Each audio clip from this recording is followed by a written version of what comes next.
Today's review is the DC Comics Multiverse Justice League Superman action figure. This is figure number 1 out of 6, and each figure here contains a collect and connect piece to build Steppenwolf. Before we take a look at Superman, the package does contain 2 pieces to build Steppenwolf.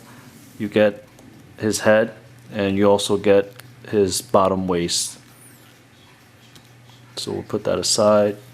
First thing I have to mention is the likeness to the actor of Superman, Henry Cavill, originally from Man of Steel.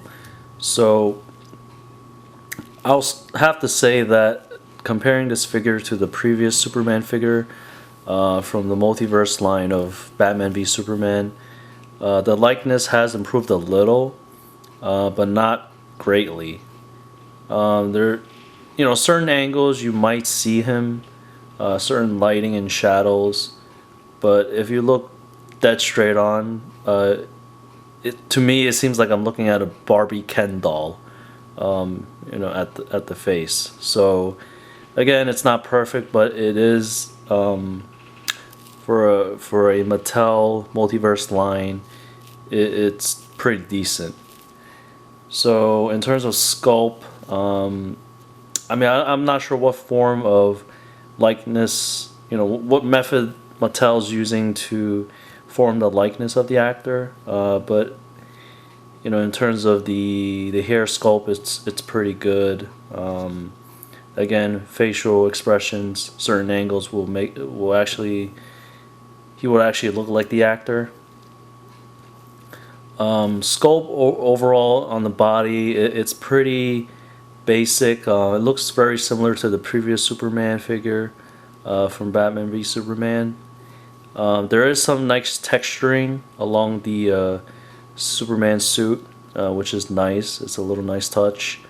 Again, there's also some texture going on at the red boots also. So it's not a completely boring figure. There is some texture throughout the figure.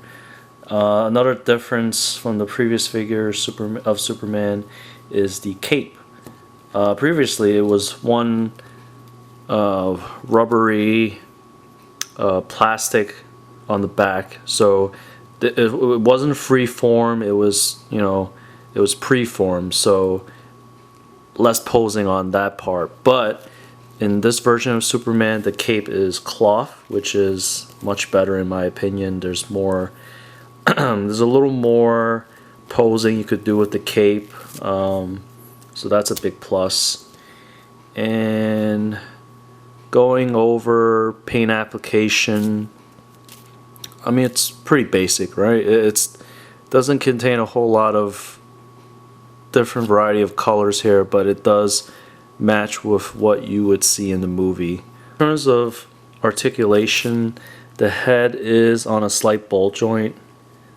This is actually a good thing because in the previous figure there literally was not that much articulation at the head. You could only move it left and right, but this one seems a little more free, a little more flexibility. So it should be a ball joint at the head. At the upper shoulder is a ball joint. You can move and bend in and out. And at the upper arm at the muscle is a swivel. At the elbow is a bend. There's no swivel there. And at the hand is a swivel. There's no waist ab crunch. There's a swivel at the waist. At the upper legs are, I wouldn't call them ball joints, but it does provide. It is a good joint that provides movement in and out, and there is bends, so that's a good thing. There's a swivel at the bottom leg, the bottom thigh, and there's a bend at the knee. There is a bend at the shoe. Overall, I do like the Superman figure.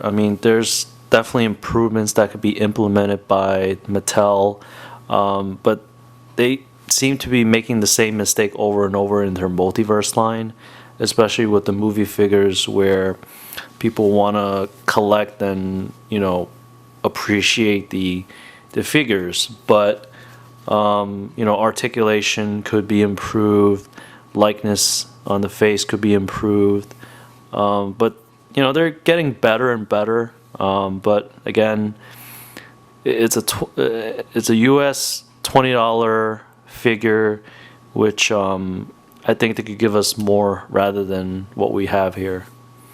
If you like my review, give a thumbs up, subscribe to my channel Rockstick, and I'm gonna have more reviews. Have a good day.